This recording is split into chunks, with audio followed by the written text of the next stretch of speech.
At the headlines, we told you that NASU has flayed discriminatory teacher retirement. Also, Tambuwal tasks Nigeria's leaders to rise above ethnicity.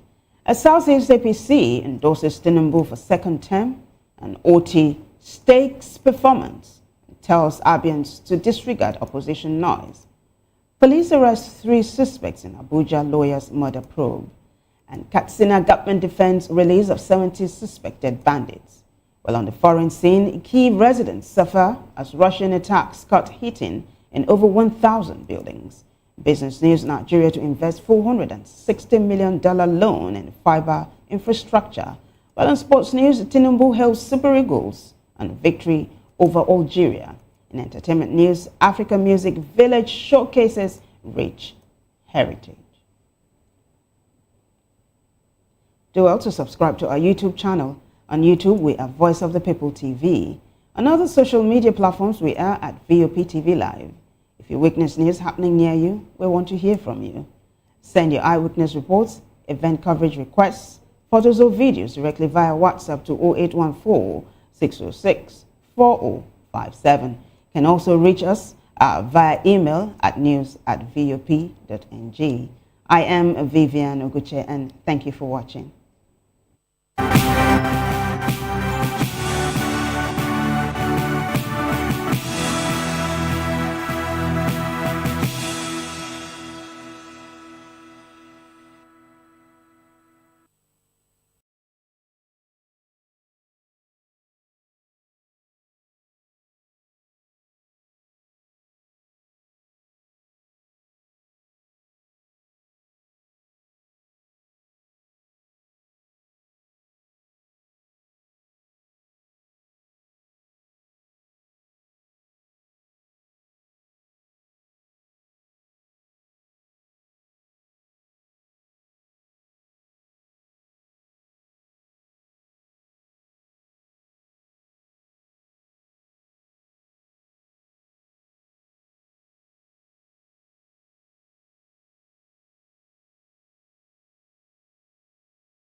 Africa is on the move, a continent of rising voices, untold stories, and powerful transformations. From the streets of Lagos to the heart of Nairobi, from the mines of Congo to the tech labs of Cape Town, the African story is being written every day.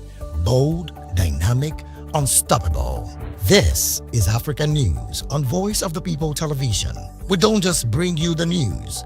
We analyze and bring you Africa's heartbeat, the politics that shapes our nations, the economies that drives our future, the cultures that defines who we are, the voice that must be heard. Africa News, Africa's voice, Africa's future. Where Africa speaks, the world listens.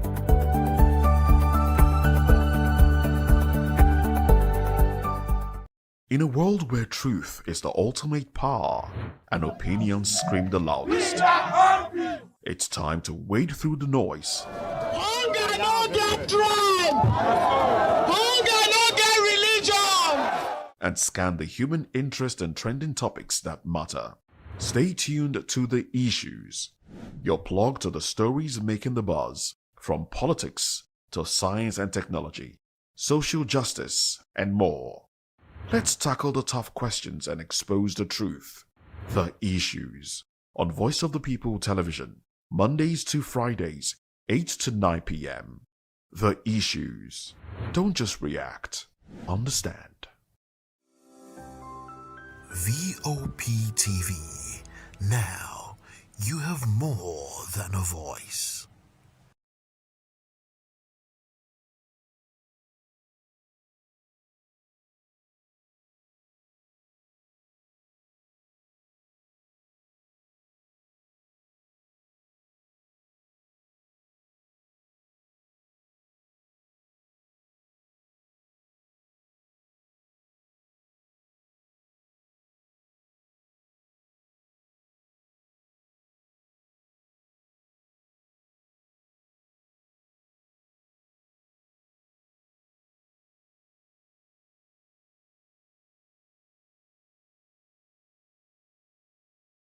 to echo the voices of the people. Big up! Uyi Osarite is my name. I am a friend of the microphone. I talk and get paid, and I look forward to being in your studios. Voice of the People TV. That name is unique, and the brand is very. Hey guys, what's up? How you all doing? They call me Ovisha Nelson One, your number one celebrity host, and you are watching Voice of the People Television, VOP. Stay tuned. Uyi Osarite is my name. I am a friend of the microphone. Voice of the People TV. That name is unique, and the brand is very sweet. I like the packaging, picture qualities, camera qualities, and then of course the quality of human beings that I see sometimes on your channel. I talk and get paid, and I look forward to being in your studios. Oh yes, you are on to Voice of the People TV, live here in Benin City, the cradle of black civilization. What are you waiting for? Tune in, bro. Do you want your voice to be heard? Do you know that you matter in the scheme of things? The People's Voice, the show where ordinary citizens take center stage as we discuss the biggest stories that affect you and I. With you in mind, we facilitate lively discussions, debates, and interviews on the topics that matter most to you and I, from social justice to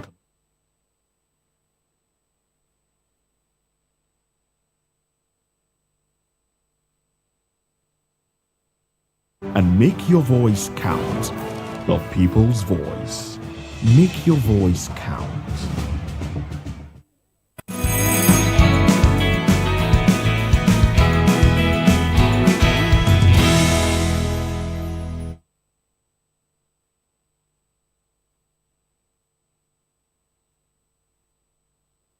Good morning and welcome to VOP This Morning. I am Moses Humphrey, and of course, as things unfold in Nigeria, we bring them to you.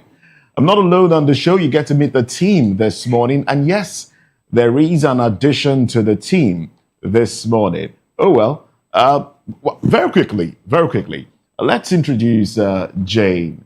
Jane Ogoye. Yes. Good morning to you, Jane. Good morning. Good morning, Thank you. Jane. Good morning, guys. Welcome to the program. Thank you very much. Now, Jane joins the team from today, and we will just fire on. So now let's get into the conversation for this morning. No safe haven. Defense Minister slams warning to terror sponsors, and also Tinubu's tough choice. That's talking about Rivers showdown. Serap sues INEC over 55.9 billion naira election funds. Now, these are the major conversations on our table this morning, and we will be dissecting them, making sense of it all in the course of the program. And don't forget to follow us on social media. We are at VOP TV live across social media, and on YouTube, it's Voice of the People Television. Now, let's get into some of the conversations that Nigerians are having as well.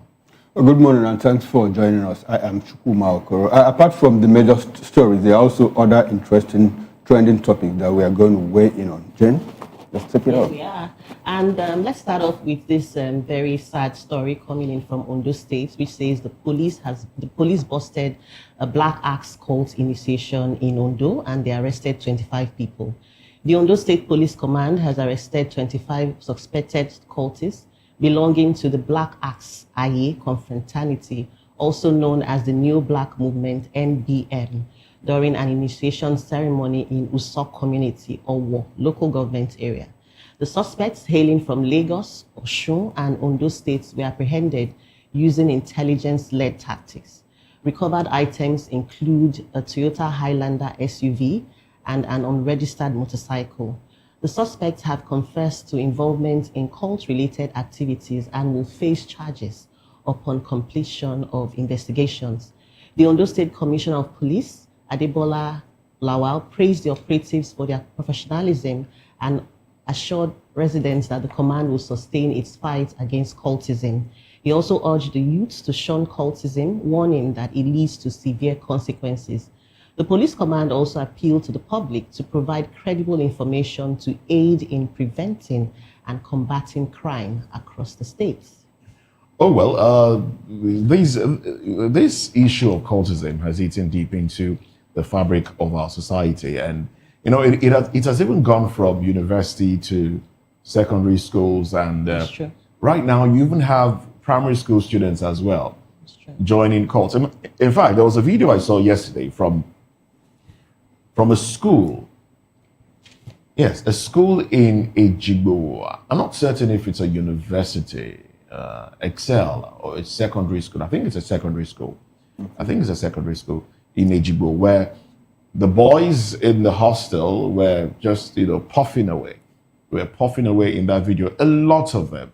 And you start to wonder, is this what sending your kids to school has become? In some cases, they are compelled to join cult groups.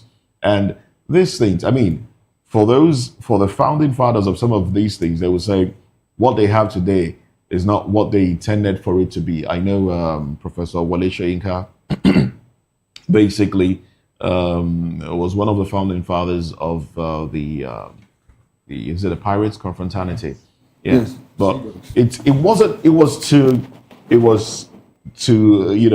encourage student union involvement in school activities, encourage students to be the best there is, the best they could be in academics and all of that. And they were very much aware of governance and how things were done and how things should be done. But today, it's a completely different story. And I think it goes back to the home front. That's true. All right, it goes back to the home front. It's the onus really is on parents. But you see, gone are the days when we had communal living, where you could see your neighbor's child going wrong and then you correct them. But these days, if you try it, in fact, the parents will come for you. Because we're a lot more westernized. A lot more westernized in a terrible way. Yes, a lot more westernized. We live this kind of individualistic life, all man to himself, for himself. It's a bad one. In fact, now if you berate a child, the parent will be the one to say, "Hey, what's going on? Did I ask you to?" I agree. I think it's also a sign of the times. I think right now a lot of people do not have this trust issue. A lot of people do not trust their neighbors. So it's almost like a me, myself, and I, me and my children. Growing up, like you said, yes. My neighbor could scold me, could flog me, and when my mom comes back, you give him or her a thumbs up. But now you dare not do that. That's part of the westernization that I'm talking about. I think it's more like a clash of civilization, and a certain civilization is trying to, or gradually, or has actually overtaken another one. We learned these things from when parents started coming back from United States and saying, "Hey, you don't talk to my kid like that," and all of. And our people now, we are quick to. You don't shout at kids. Our people are quick to imbibe such culture. We even had parents, go to secondary schools with security, with police escorts to go and harass and even beat up teachers. I think it's we are the problem. We are the problem. Like you said, we like to imbibe other people's culture. Yes. In fact, the first time I heard we were doing Halloween in Nigeria, like, where is this coming from? Where is it coming from? And if we were not so receptive, I'm not sure that the white man would have been able to influence and overpower us. But we are so receptive, and it's a lot of historical facts, behind it. But why I want to weigh in here is the fact that, look, the issue of cultism, when we talk about cultism, gradually, it is more worrisome and it is deeply troubling that we even find it more in secondary schools now than in universities. Because you see some of these confraternity, like the Sea Dogs, they don't recruit inside school again. They don't recruit outside, outside. But I also think we should also narrow it down to the root cause. No, and I'm coming. I'm coming to the root cause. So it's basically you find it more in secondary schools now than in universities. Like I have children in university, and after his first semester, I came and I said, "Guy, I hope so you never enter a court." He said, "Court? Do they still have those things in universities?" That's even in the secondary school that they tried all those things to initiate and he ran away. But now in the university, he just goes to lectures and come back. It's not as if, and when you ask them, but I heard there was a cult-related activity around us. We said it's outsiders. Jobless boys that are doing one thing or the other. They come inside school, cause trouble and run away, So we should, as a matter of fact, face the secondary schools now. And now, to what Jane said, the issue of parenting, the root cause of it, I think it goes back to what I said before. Westernization, individualistic lifestyle that we live. Okay. When we're growing up, when we were growing up, you see that there were no big fences around houses. You know, there were no big fences. We live like those of us that grew up in the village. You know, there were no big fences, and if one big man builds a house, he will just use this barbed wire fence. You know, because he locks it up and goes to the city so that people don't get into it and burglary and all of it. But over time, curiosity, everything started erecting big walls. So that even if your neighbor has a problem, you don't even know. Yeah, people so die in their rooms. Yes, you don't know. People don't know. When Amici when he became the governor of River State, and they had issues with cultism and all of that, Amici ordered in GRA, you know, the new GRA, GRA phase 1, phase 2, phase 3, everybody had to bring down his fence to like this level, like 2 feet or 3 feet. Even Governor Mehia's house was affected. He had to bring it down, force them to bring it down. That time, if you are passing and your neighbor is in crisis, you could actually know. Yeah. You know, but so this kind of lifestyle of me, myself, and I, it's actually part of the problem. It is. You know, and a lot of children also buy into the idea because of fear. A lot of them don't have strong personalities. They don't have a strong sense of self. A lot of them is the need to belong, power, you know, and it still boils down to the home front. And the society is actually a reflection of the signs of our times and our society at large, because right now, I mean, the whole moral fabric of the society, I don't even know if anyone still exists in Nigeria, by the way. So that's why a lot of children are, find themselves, because in secondary school, they're actually very impressionable. Yes, so anything you tell them, they can easily, and it's so sad because, I mean, while we were undergraduates, cultism was a university thing. Yes. And now that we have it in secondary school and it's thriving, it means it will come down to primary school if we don't do anything about it. Okay, when you were in the university, it was, what did you call it? Cultism. When you went to university, it was a university thing. It was a university thing. When I went to university, cultism wasn't in vogue. Imagine. And honestly, when I was in university, no, it's not as if it didn't. I disagree with you on that one. Wait, I'm coming. On the school you attended. No. Cultism wasn't the kind of, it didn't have this kind of. You were not interested in Otumba, no. Let me learn now. When I was in university, cultism at that time, for you to get recruited into PC, you must be a person of means, at least in your academics. Yes. You must be must be very intelligent. Your GP must be good. Must be high. When I say that it wasn't in vogue, is that they weren't causing problems. Okay, you know how we knew big boys then? How we knew big boys is if you were unable to go to London for long vacation, at least you go to Lagos now. Lagos was our own London then. I spent my vacation in Lagos and all of that. It was shortly after we left that people started carrying axes, carrying guns and knives and killing themselves. And I got to hear about this. I say, in my school, they could sell in the evening and you just walk past and nothing will happen. Quite frankly, they could sell in the evening. When they hold their flag that they are going to sell, you just walk past. But shortly after we left, twins were being killed. Really? That's when, things took. So that's why I said it wasn't in vogue. You know, it was then that they started, do you know who I am? They started taking people's girlfriends and all of that. And if you disagree with them, they'll cut you. Wow. If you do this, they will kill you. When we were in school, it wasn't in vogue. Big boys was either you're on the dean's list or probably travel to London for a long vacation. That was like you said, the original intent was not this, according to the Yes, it wasn't. Exactly. And you said something that I would like to expatiate on, the character. Yes. So a lot of young people don't have personalities. They don't have character. And you see, it speaks to the different quotients. You know, then you're brought up to own your own personality. Yeah. You're not intimidated by somebody yelling at you or somebody treating you a certain way. But you see, this character issue, it goes beyond being drafted into cultism or being drafted into a group. It's the lack of character that makes people feel, oh, I am hurt. I need to take my life. All right. It takes us to a different level. It's I think it's called AQ. Okay. Adversity quotient. Inability to handle challenges. Even emotional intelligence, all of them. Yeah. So we have a lot of young people being brought up with parents helping them solve everything. That's true. They don't have the ability to handle issues when they come up. So as they grow, when they are faced with challenges. I mean, I'm taking you to a different. I understand. As they're faced with challenges and all, they feel, let me run, let me escape. And the only way to escape out of life is to kill yourself, to die. Wow. Like things we ordinarily did on our own. Now we find it difficult to let our children do yes, we're all guilty of that. those things. Yes. You know, like my son went to driving school. And even after driving school, if he's driving now, I will still join him in the so car. So you're helicopter parents. To see how he's driving and all of that. But nobody took me to driving school. I started fiddling from moving it and coming back and all of that. And before you knew it, I started driving. And I didn't die. Totally but I'm afraid that, if this guy goes alone, he might just hit It's love. It's love. Is it love? Yes, it is. It's love. It's the kind of love that can keep them, confined. But it's good to, allow them, to explore, blossom.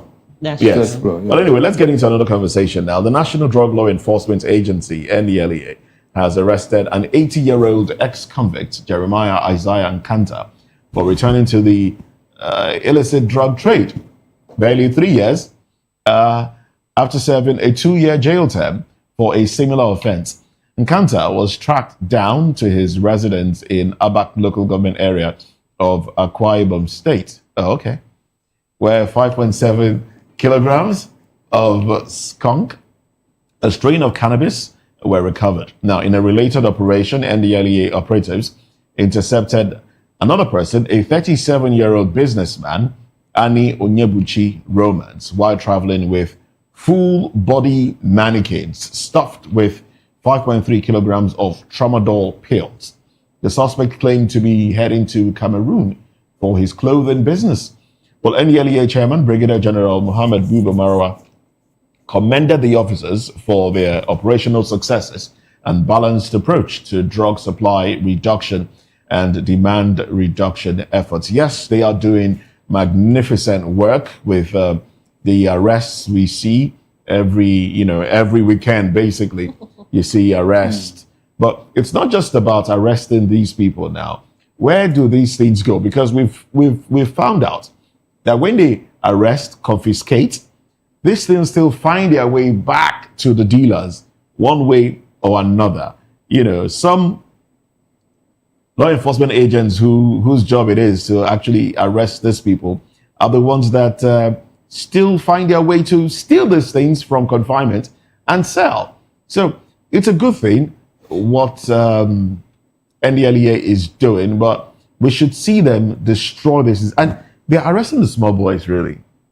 When you arrest these people, before you put them on display, on screen, ensure that they've given you valid information so you can track down, and arrest the kingpins themselves. I mean, that's when it would be very, very effective. And I know the cartel is quite tight. It's not easy to achieve. But yes, of course, NDLEA can achieve it. I wanted to say that because it boils down to who are members of the cartel. You never can tell. So it's a big problem because they are very strong. Dangote once said that the cartel in the oil industry is even stronger than that in the drug industry. Wow. Apparently confirming that it's a very strong cartel in the drug world. Now we already know. But I'd like to take it from a different angle. The first story we read here was the police busting cultists. Now this is NDLEA busting traffickers, drug traffickers and all of that. So it clearly tells you that our security agencies, when they want to do their jobs, are always on top of their jobs.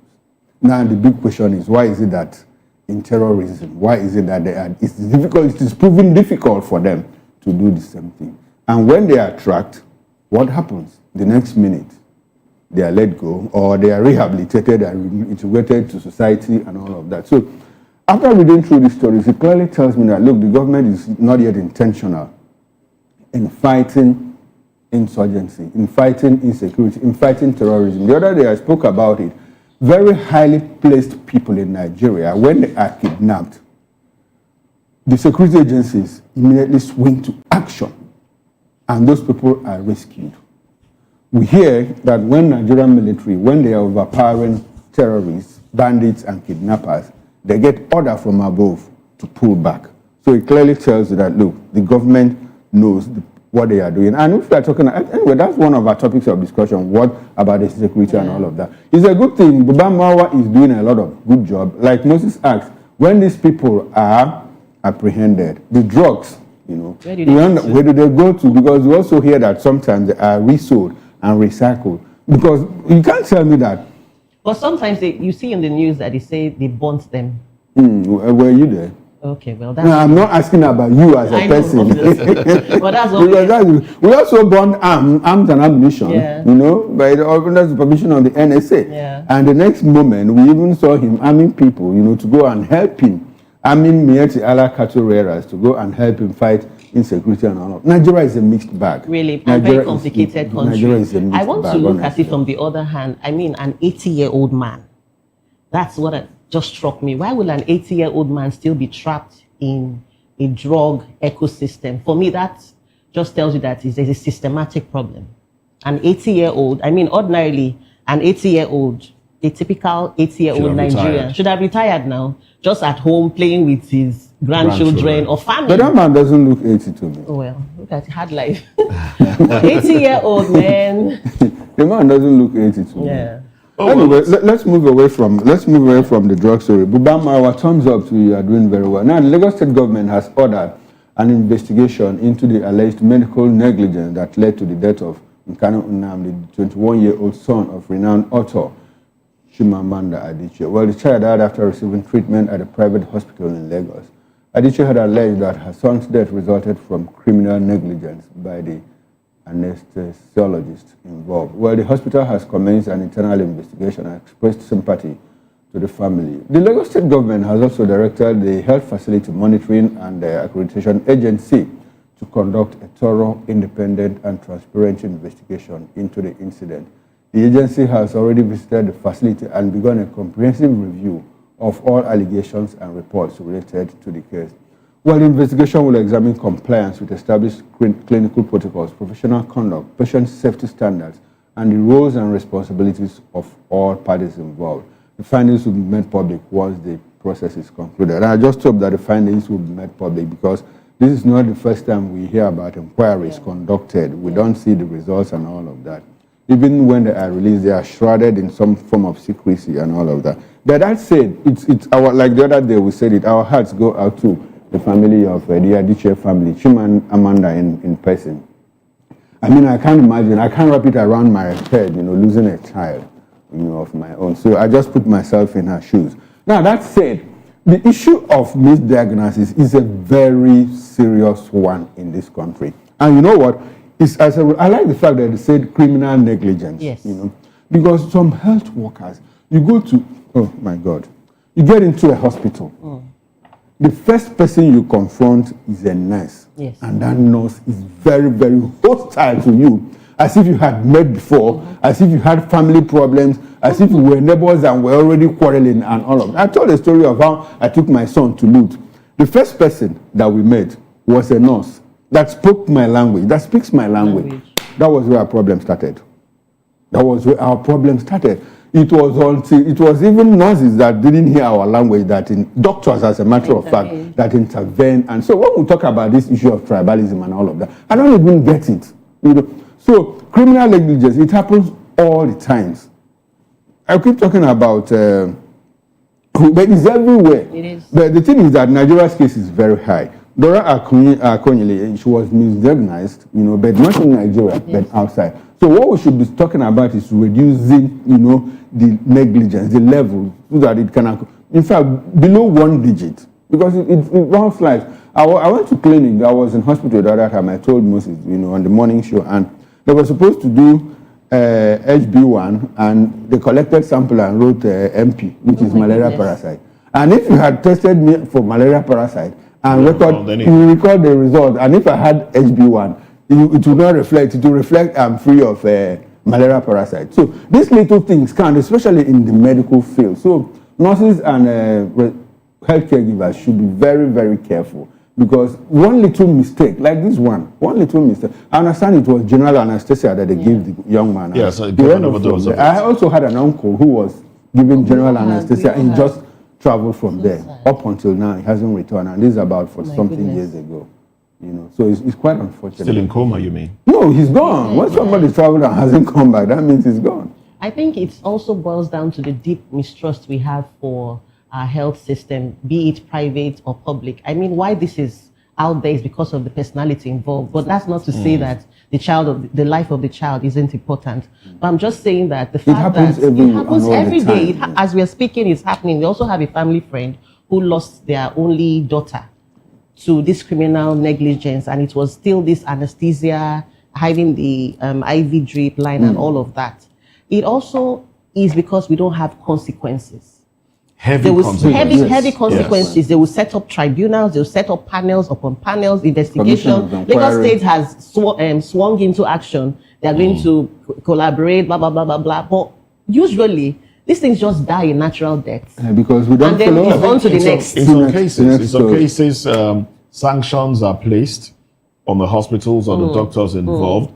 But, you know, it's not heavy in comparison to the fact that a life is lost. Oh, yes. It's not as heavy. So I think there should be more heavier punitive measures for negligence like this. I mean, we saw how these things happen every other day. They do. And there's this reality TV star, Rico. Is it Rico Suave? Who died? Yeah, Rico, the BB Niger star. The BB Niger star who died because the nurses were arguing if he was the one or not, and then they were taking pictures while somebody was seated on a chair, filming, dying, and they were busy filming. You know, so different issues, misdiagnosis, and the rest. You know, you go to some hospitals. I mean, like you said, one of the places, the people I give premium regards to when I need a service from them, the police and nurses. When I visit, when I visit the clinic, the hospital, or whatever, my voice is usually low. Very low. Like, hello, good morning, how are you? Please, can I see a doctor? Even if you're angry, I'm like, it's okay. I try to be calm. Same thing with the police. Yes, because I might raise my voice, I might feel, oh, okay, so you think you have right here, huh? You know, so I think we should inculcate that. You know, just go there and appeal to their conscience, because I mean that seems to be the only way they would even listen to you. But I think their supervising authorities like the Midwifery and Nurses Council should also do they have their work cut out for them, because nurses, oh my God, nurses are very, they can be nasty. They can be very some of them. Very, I know very they're good ones. I like what you say, just like there are very few of them, few and far between. Very, very few of them. We also have the police. I once took someone to a police station to make a report. And they say, who brought you this? She said, it's me. I say, okay, come and do your own reports too. I was watching a skit the other day where a young man was trying to prank the police, you know, pretended to be a kidnapper, and had somebody in the boot of the car. I mean, he was a prankster. We all, those on social media know him as a prankster. You know, in the process, the police arrested him as a kidnapper, and then they opened the boot and took the person there and dragged the person by the trouser and dragged him by the trouser. We're dragging it somewhere. I'm like, okay, you're arresting both the culprit and the victim. You're not even treating the victim well. You are dragging the two of them. You know, so you need to be careful with agencies like this. Oh, well, let's quickly run to the papers. Let's see what the papers have for us this morning. A few headlines, of course, and don't be surprised if you have the issue of Rivers State appear on the cover pages of the dailies, because it's a recurring issue right now. Well, quickly to Vanguard newspaper. These are the headlines. Rivers crisis. I did say it would appear. Rivers crisis. Why I said dogs are barking. Fubara. Tinubu can sack me if I can no longer offer anything. Wike Amewule, avoid impeachment comment at Port Harcourt rally. There's plot to stop legislative proceedings, Rivers Assembly. All right. And then insecurity, release of 70 bandits sparks outrage in Katsina. 6 killed in Niger, Sokoto communities. Release of 70 bandits. All right. We'll talk more about this during newspaper review Iran, 466 killed, 2,638 detained. Tehran vows to retaliate if U.S. strikes, blames foreign terrorists for protest. LG accounts, Osun files charges against bank officials. Hearing holds January 30. Tinubu broke education pact, abandoned students abroad. Atiku alleges. NMA faults media trial over Chimamanda's son's death. Yes, that's a conversation they're putting out there. But of course, if it's not in the media, will they do anything, really? Loans to manufacturers shrink to 2.1 trillion naira, drop in 5 sectors, 17.5% to 16.43 trillion naira in 6 months. Now, those are the headlines on the cover page of the Vanguard newspaper. And up next is the Punch newspaper with Wike ends LG tours. Assembly alleges plot to stop Fubara's impeachment. Now, beside the nameplate, INEC faces legal hit over missing 55.9 billion naira 2019 election funds. Chimamanda solicitors write Lagos hospital.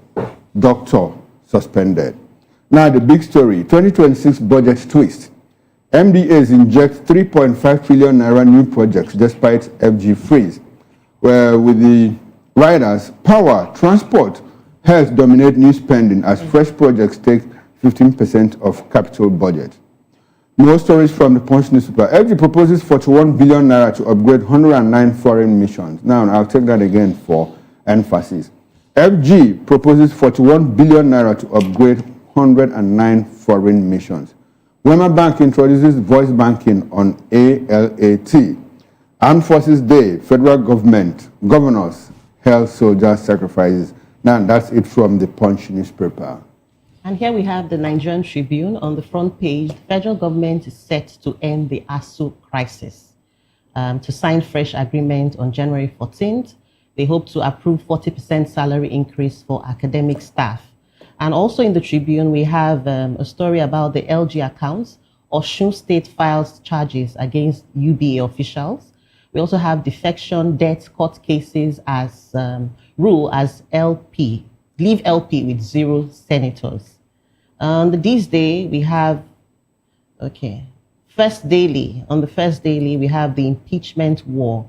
Rivers Assembly alleges plot to block Fubara's removal. And the Anambra police arrest 26-year-old for girlfriend's murder.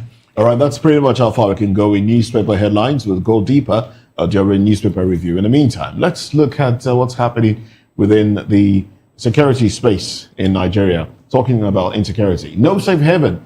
Defense Minister slams warning to terror sponsor. Says, if you are a sponsor, you're one of them. If we catch you in the theater of war, you will go down with them. Well, let's talk about this when we come back from this break. Stay with us.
What happens in the hush behind hangar doors? Who signs the papers that gamble with lives? Which truths were grounded before they even ever had wings?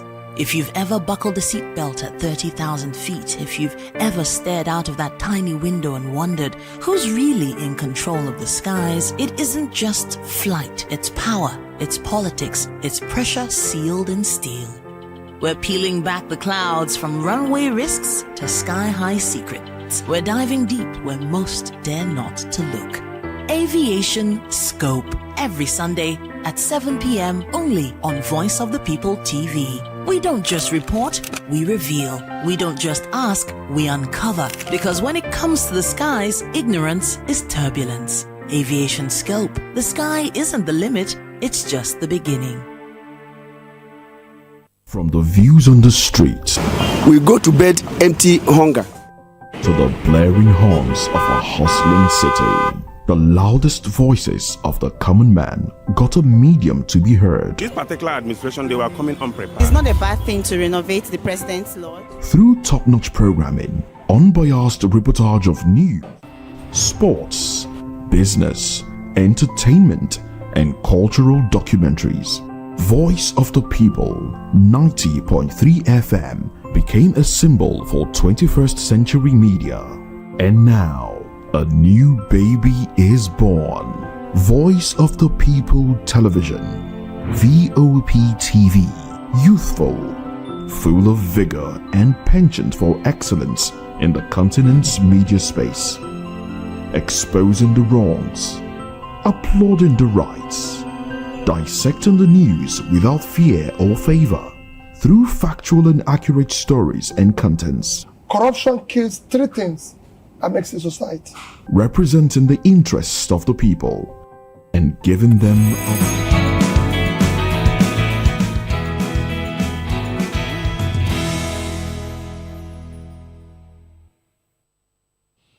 Well, the Minister of Defense, General Christopher Musa, retired, has warned Nigerians and others who provide support to terrorists, bandits, insurgents, and other criminal elements to desist immediately. A friend of a thief is a thief, he says. He stated that the federal government has given security agencies a clear mandate to act decisively against them. Speaking at the Armed Forces Celebration and Remembrance Day 2026 golf tournament, Musa called on Nigerians to continue supporting the armed forces and other security agencies in their efforts to restore peace and stability across the country. He emphasized that those who support terrorism will see whatever happens to them if they are caught in the battlefield. The defense minister also highlighted the significance of the Armed Forces Remembrance Day celebration, which is to honor fallen heroes and appreciate serving personnel and their families for their sacrifices to the nation. He noted that President Bola Ahmed Tinubu has consistently demonstrated commitment to the welfare and operational effectiveness of the armed forces. Meanwhile, the commander of one brigade, Nigerian Army, Gusau Brigadier General Mustafa Jimo, has stated that terrorist and banditry activities in Zamfara state have reduced to the barest minimum. He assured residents of improved safety across the state. Well, this, he says, is thanks to the sustained military operation under Operation Fansin Yama. Oh well, we do have with us in the studio Barrister Darlington Agumo. Good morning to you, Barrister. Good to have you this morning. Morning, Mosi, Sokora, and Jen. How are you? How was the weekend? Very well. Very well. And we have joining us virtually Shegun Shukmito, an entrepreneur, consultant, a good governance advocate. And yes, good morning to you. That's all right then. Well, also joining us virtually is Umar Kingsley Achibong, public relations expert and public affairs analyst. Oh well, Barrister, yes. Let me start off with you because you seemed you exhibited some distrust in the statement coming from the Minister of Defense. Cynicism. Moses, I told everybody who cared to listen that I'm not happy with Nigerian army. They have disappointed themselves and disappointed Nigerians. All these hot wars and all that with no action. Was it not this Musa who told us that he will find out who gave the order for the security men to leave before these children were kidnapped? Up to today, what happened? Moses, what happened? As I talk to you now, members of villagers in Benue and Plateau State are living in IDP camp. going to 10 years now. And the foreign terrorists are taking over their village and they are living there. They have renamed the place. What do you blame this on? Because when the general was relieved of his duties, Nigerians were upset that he was doing something because he spoke very tough about dealing with insecurity. And then when he was made a minister, Nigerians were excited. But is it the politics now, the political part of it, that is making his own work ineffective? The Nigerian army we have today is no longer the Nigerian army of yore. What we have now is a politicized military. Moses, if you read how the former chief of army staff was killed with that helicopter crash near Zaria, you wait for the army. Your own man, you people murdered him. How do you explain that?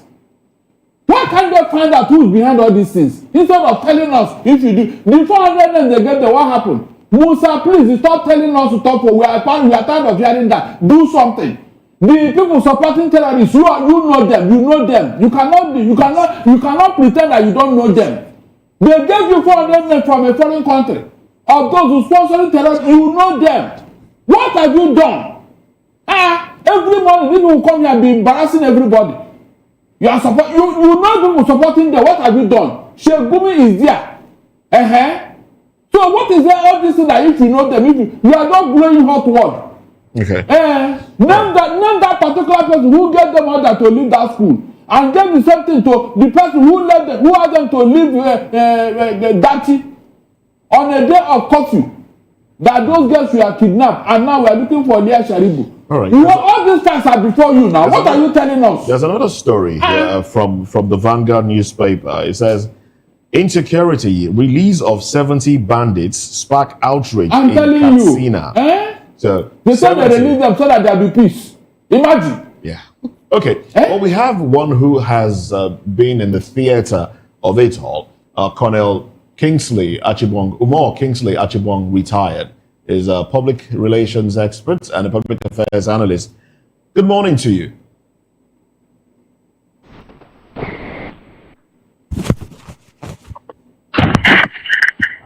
Good morning. Good to have you join the conversation. Yes, good to have you join the conversation this morning. Now let's talk about insecurity. Nigerians have lost faith in the activities of the military because Nigerians feel they won't do anything.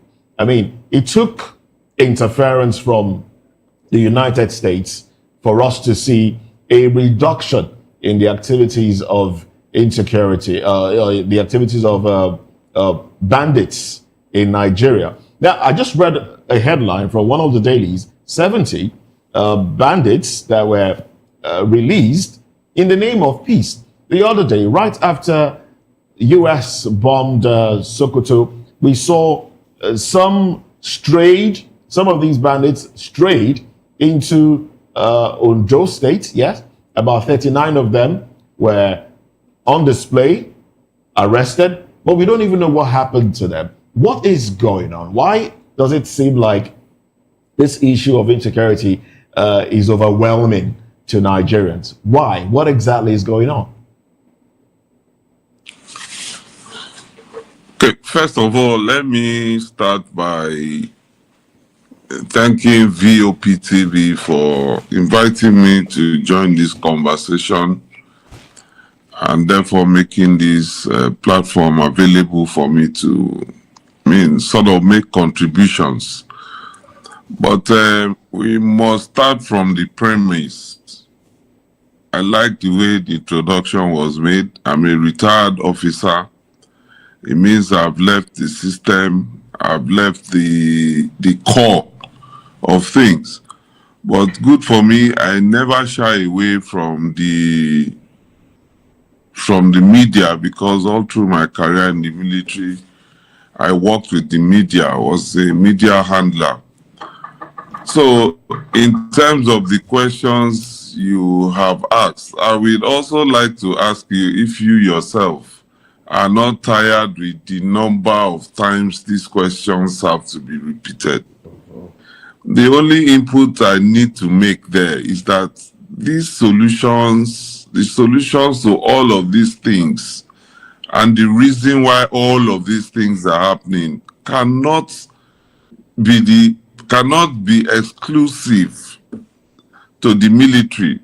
The military is only an infinitely small fraction of providing these solutions that Nigerians are looking for. So if you want to, as we say, go to the roots of the matter, you have to go back to Nigerians themselves. That's because what we I'm want one you of to those help who us believe do. that. Help us, take us to the roots of the matter. I mean, yes, you have left service, but I don't think if you've served for, I think, 35 years, you will leave entirely. You will still have friends that you speak to. And I mean, it's a place, it's a community that you've been part of. So you know exactly what is going on there.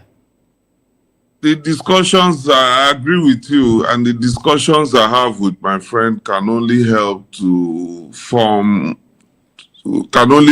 contribute to my own personal opinions and views about things. So if I were to express myself here, it would just be my opinions that I'm expressing. Luckily for me, I do not have a platform in which I could be talking to you as a representative of the military or anything. Okay, now let's X-ray what the Minister of Defense said. Christopher Musa. Are you still with us? Yes, I am. Okay. Here. He did say, he said, look, those that have been supporting banditry, insecurity in Nigeria, will come for you. I mean, if we meet in the battlefield, you will go down for it. I mean, I'm just paraphrasing his words now. When he was appointed minister, there was a lot of excitement because Nigerians felt, yes, for the first time, round peg and round hole. He fits the cap fits. But rather than seeing results, we are hearing what seems like political statements. Why does it seem like the military cannot rout out these insurgents and then you're passing the buck back to Nigerians? What level of Nigerians, what category of Nigerians are we looking at here, if you want to blame it on Nigerians? Surprisingly, even the man on the streets himself. You know, I would just like to make the point here that when the civil populace talks about military subordination to civil authorities, this is one of the manifestations of those kinds of conversations. So Nigerians should not talk only about confrontations on the streets or orders being given, you know, to individuals as a manifestation of what the expression of military subordination to civil authorities should be. Okay. There's nothing you can do beyond what the civil authorities want as a military. Okay. So if you mention Jaya Musa, you are talking about someone who is in a system. Okay. Jaya Musa is not, this is not like the time, and all Nigerians, all of you on this panel this morning, you know the difference between the military and the all right, military regime. All right, Colonel, let me stay with you. I like the fact that when you were in service, you were in the media arm of the service, and I understand that having served there, you have a lot of information. You also said that Nigerians try to reduce the problem, you know, to the military alone. Now, the military is a very infinitesimal, you know, part of the problem. Yes, I agree. So now I'd like to ask you, between when you were there and now, as at that time, did Nigeria actually have a national security policy and a national security strategy that speaks to containment, that speaks to prevention, and that speaks to outright dismissal of insecurity? Did we have that kind of strategy, or do you know if we have that kind of strategy? Because if we had a strategy, does it speak to prevention, containment, or outright dismissal? Because we have a situation where you also asked us a question: are we not tired of speaking about the same thing every day. So, Colonel, do we have a national security strategy to deal with this problem? My response to that, like every other issue in Nigeria, is that it is not the absence of strategies and policies and papers and documents. That's not where the problem lies. As all of us as adult Nigerians know the problem. The problem is that... No, Colonel, we don't know. That's why we brought you here to come and tell us the problem, if you know. Well, there is. I want to say there is at my level, because, you know, when we are doing and planning and thinking and brainstorming, there are always things we are referring to. So it's not the absence of policy or strategy. It is implementation. We don't have the will, and we should not shy away from it. Okay, when you talk about... the absence of the will, okay, not on the side of the military. Okay. It is on the side of those who control the military. Okay. So basically, you think it's a political problem? I will not be in any place and allow the idea that... So apparently, Colonel, you are of the opinion that the problem is political and it rests with the civilian authorities, because you say that, look, in the process of this intervention... Hello, Colonel, can you hear me, sir? Yes, I'm hearing you. Okay, so apparently you are of the opinion that the problem is purely political, because military authorities, you know, have to subordinate themselves to civil authorities. And when you talk about the problem of implementation, is it that we have people up there, you know, that tell the military what to do? Does it look like that's what you're saying? That's exactly what I'm saying. The military operates in support of civil authorities. All right then. Is it not a democracy? All right then. Thank you very much, Colonel. Is the structure the same as when we're under a military? Well, thank you very much, Colonel Kingsley, Umar Kingsley Achibong, retired. Let's bring Segun Shopito into this conversation. Good morning to you.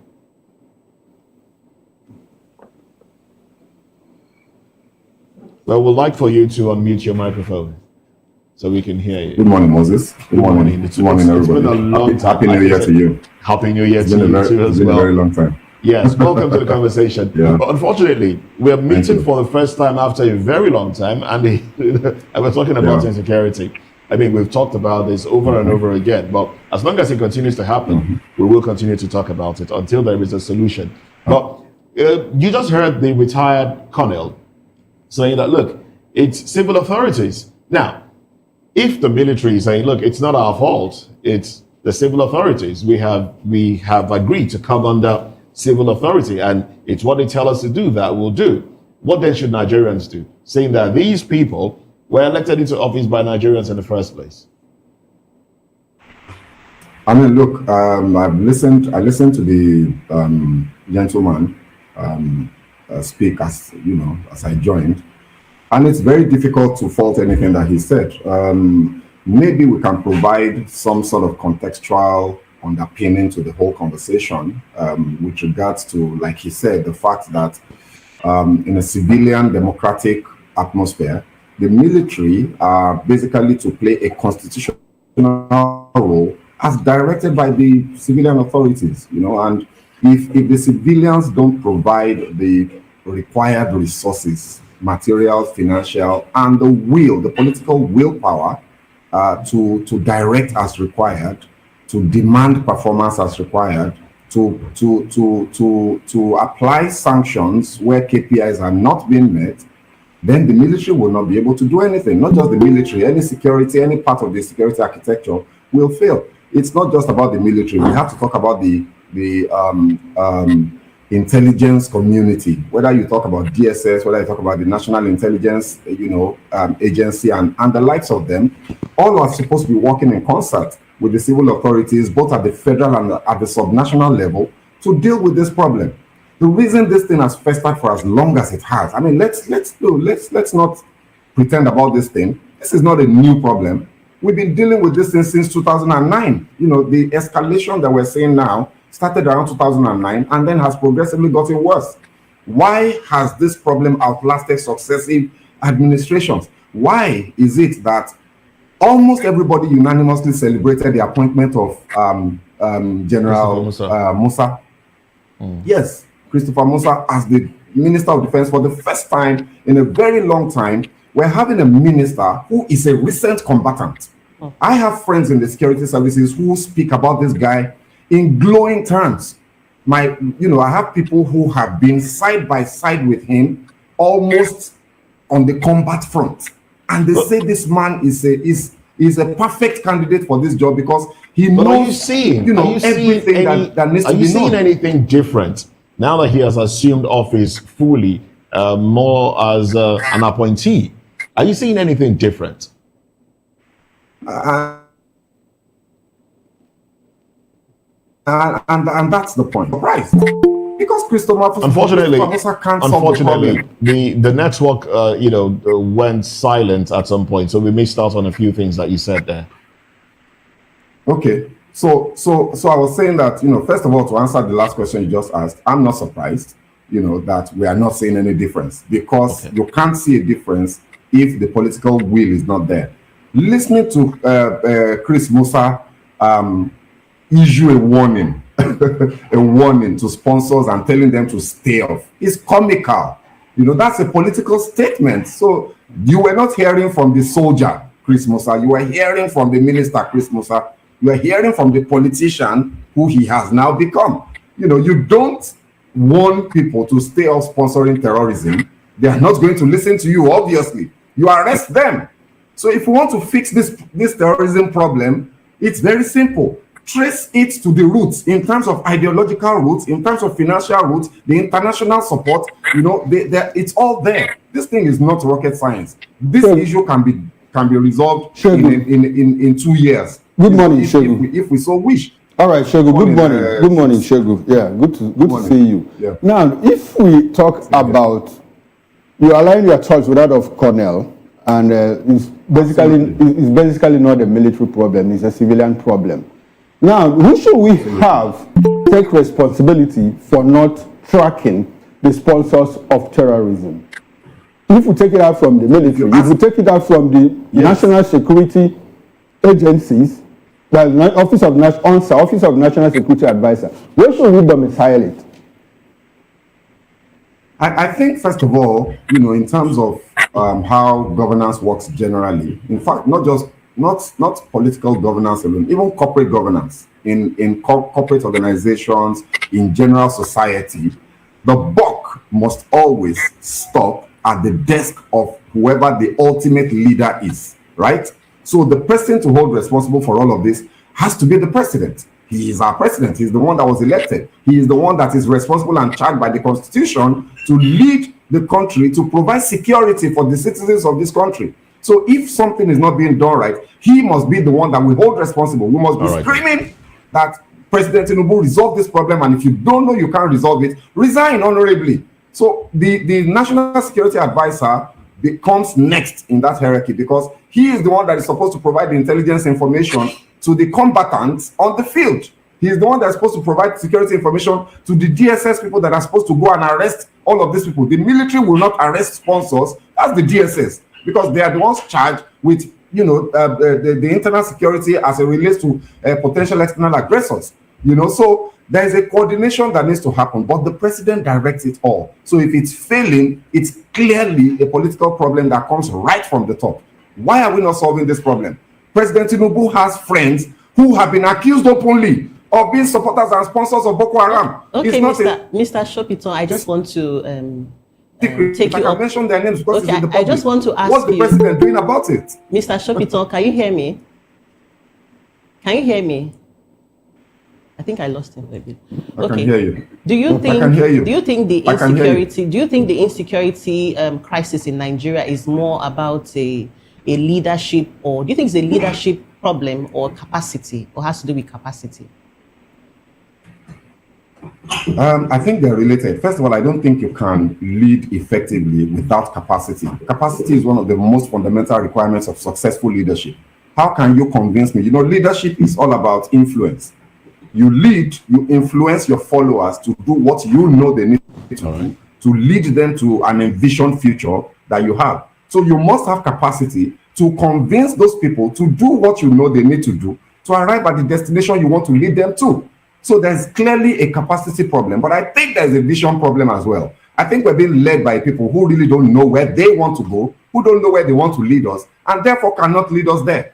There is no political will, there's no capacity, there's no competence. I'm sorry if I'm sounding a bit scathing, but the problem that we have is a very, very deep-rooted problem, and people are dying every day. Even after the bombing by Trump, that people celebrated with all due respect, let me not use strong language, but I was very disappointed at the reaction that I got from a lot of people, because it shows that we're not thinking deep. Now, Trump has bombed Nigeria, bombed Sokoto. Immediately, in the immediate aftermath of all of that, where are we? Have we not seen further kidnappings? Have we not seen further bombings? Have we not seen further killings? We are not doing enough to demand accountability from our politicians. And that's why we're still where we are today. I have a question in that regard, but I'd like the barrister to respond first, and I'll come back to you about the issue of further killings and kidnappings. Barrister, now it's back to political will, because the military is saying, look, it's not our fault, really. What do you have to say? Should Nigerians now decide to defend themselves? It's a lie. What's a lie exactly? What is lie is that this political will have been a sacrificial lamb. Anybody in political will. Who told you that Tinubu wants to fail? Hold on. Who told you that Tinubu wants insecurity in Nigeria?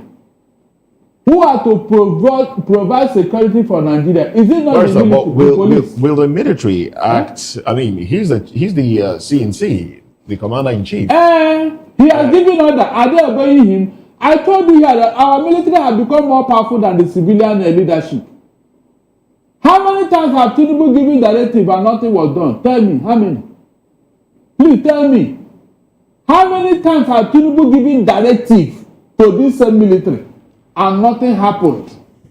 Did he not say he want to know the person that ordered the security to leave that school before those people came? Up to today, did everybody provide answers? So, who are the people in charge? Tell me. I don't believe in all this about political. You have been given directive as a professional soldier. You know your calling.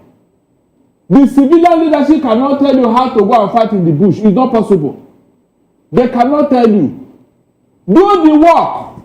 Professionally do your work. Let me see that person that will say, why did you do this? Do your work. It is the military. It's within them. I just told you something here. The man that took over from Borotai, Chief of Army, how was he killed? Was it the civilian leadership that killed him? Tell me, was it the civilian leadership that killed him? This military has become so big and so rich that they want this thing to continue. Don't tell me any other story. Okay. They want this thing to continue because of the benefit that comes with it. So Barrister, if you believe that the military is so big, that they have grown so big, yes, that they don't want it to stop, they want it to continue, does it look like the president lacks the capacity to rein in the military? Is that what you're saying? As the man at the helm of affairs, he must play safe now. Since those people around him are becoming so stubborn, they don't want to do what he says, ask them to do. I am asking, how many times has he given directive and nobody followed it through? Remember what happened in Benue? When he asked them, have nobody been arrested, and they were all laughing and what does that tell you? No, tell me. So apparently, your assessment of the president's ability clearly defines his lack of political will. Is that what it means? The man is trying. Okay. Tinubu is trying. It's just that the military are not cooperating with him. The military have been ethnicized and politicized and tribalized. Barrister, where does that leave us? If we have a president who is trying, who is doing his best, then we have the military that is not cooperating. Good. We have a commander-in-chief who is doing his best, and we have a military that is not cooperating. Where does that leave us? Now, where it leaves us that we need a new orientation, a new leadership. That's what I'm saying. This military, they have failed us, they have failed themselves. Mr. Okoro, how do you define, how do you even think of the idea that you have a Nigerian military who couldn't do anything until Donald Trump came with his bomb? How do you explain it? In the whole of Africa, has it happened before? If this military were working, please tell me, will Donald Trump come here? But because this same military has become part of the problem, You have seen it several times when they will be siding the bandits and terrorists. Have you not seen it? No, tell me. Something happened last week. Some women were protesting about the killing and all that. Some people came and shoot the women. Is that not true? No, tell me. Not once, not twice. So who are the people? Who are these military people taking side with terrorists? Who are they? Was it Tinubu that sent them to do that? Eh? No, let us call a spade here. No, Barrister, I think you have just presented a different kind of challenge from your analysis. We have a president who is doing his best. And we have a military that is not cooperating. And this same president is the commander-in-chief. So, honestly, there's a gap there. So, how do we fill that gap? The gap is that Tinubu is looking for a second term. And he doesn't want to offend everybody at the same time. Okay, so apparently he's not doing his best. That means he's not doing his best. No, he doesn't want to offend the military in particular. That's why he keeps praising them even where they have failed. But the military hierarchy, what are they doing? That is the question here. So if the president has given the military hierarchy order to do something, does he need to now tell them how to do it? If this military are working as they should, Ms. Okoro will not hear of insecurity in Nigeria. I challenge anybody to come and tell me that this military are not part of But sir, what else should the president do? He has changed service chiefs, has changed ministers and all of that. What else should he do? Look, I am beginning to think that we need to change these people who are part of the problem, because when you have brought people from a particular ethnic group to populate the military, and it's from this particular ethnic group that we are getting this insecurity, please, how does it work? All right then. How does it work? I'm sorry, Moses. But Barrister, when you say we have to change these people, which people are you talking in particular? The people that are causing this problem, their people are in the military. Their people populated the military and they have sympathy with them. That's just the truth.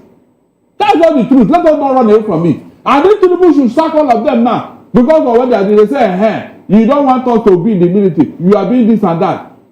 You need the political will to do it. All right. All these people that are in sympathy with terrorists, they should leave the military.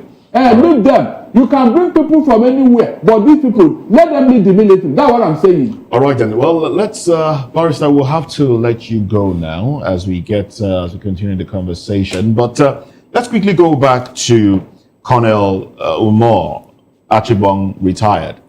Colonel, are you still with us? I'm here. Great.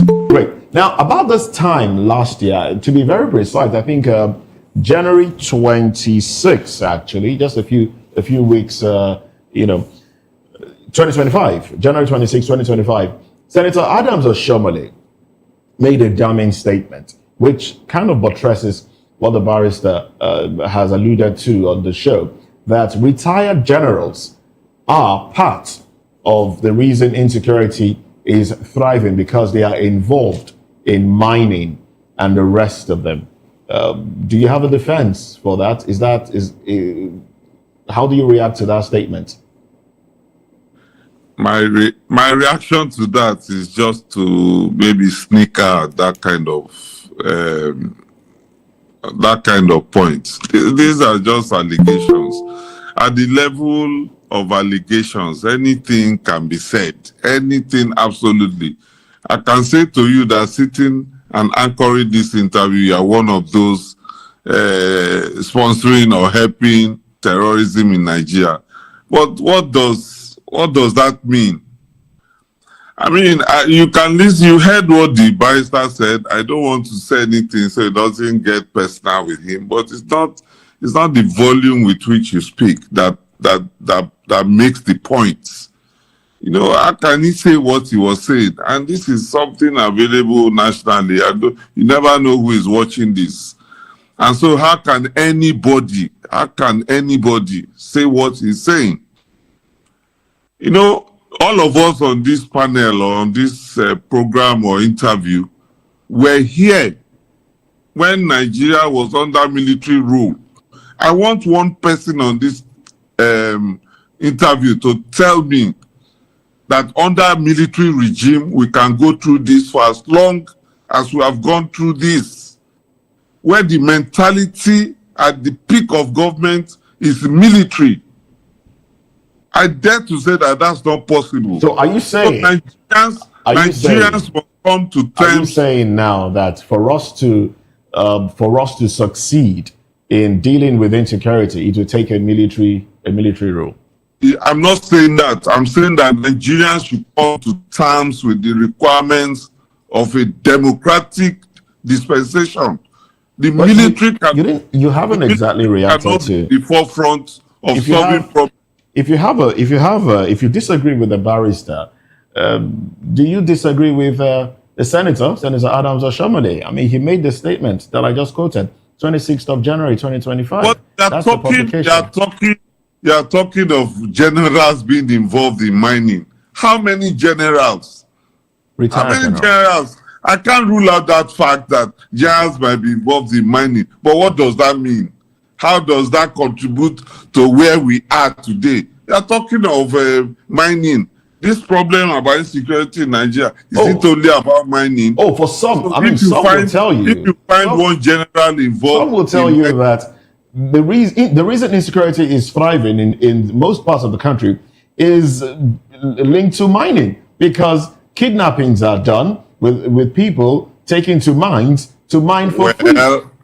Well, that shouldn't be reason for an argument. If you know that generals are involved, then tell us who they are. Tell it to those who should know. Tell it to those who should act. All right. Let's stop looking for excuses all over the place. We're looking for solution, actually. We're looking for solution. We're not looking for excuses. Over the same issues. Let us just be fair to ourselves and confront the truth. All right, then. And what would the truth be? The truth will be that it's a failure of leadership. Civilian. Civilian or military? Which of civilian. them? Okay, no civilian here. Civilian. All right, Segun Sokrito, let me come back to you now before we wrap up this conversation. What's your reaction? I'm going to ask you the same question, really. Your reaction to Senator Adams Oshomole's statement about a year ago, in conjunction, linking it to what the barrister just said now. You might need to unmute your microphone. Yeah. First of all, sorry about that. First of all, I think I need to echo what Colonel Achibong just said with regard to some of the comments that were made earlier. I would like to respectfully, take exception, to anybody that is trying to excuse or justify the failures of governance that we currently are experiencing as a country, the altar of politics or whatever. Everybody knows this is a simple, basic truism. There is no arguing this. Everything rises and falls on leadership. Somebody cannot come on air and be saying that the military is the problem. I don't understand that at all. If the president gives an order and the order is not obeyed by anybody, he is commander-in-chief. Fire them. Okay, you are responsible. If you fail to fire them, then it's your fault. Sorry to interrupt your line of thought here. Well, the president gave an order that police escorts should be withdrawn.